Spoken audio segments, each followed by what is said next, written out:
অতএব আমার প্রথম কথা, লম্বা সময় বয়ান করার সুযোগ নাই, আপনাদের কাছে আমার প্রথম কথা, আমার বাপ যে যত দিকে ব্যস্ত থাকেন জিন্দেগির কদর করেন। আপনার হায়াত আপনার কাছে আমানত।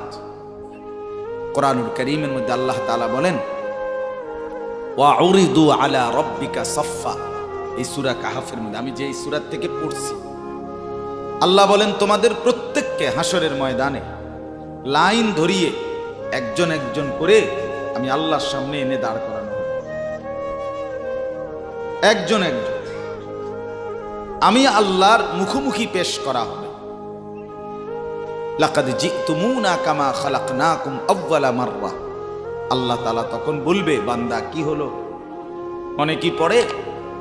আল্লাহ বলবেন, বান্দা মনে পড়ে তো যে অবস্থায় দুনিয়া গেছিলা, আজ ঠিক সেই অবস্থায় আমি আল্লাহর সামনে আসলাম।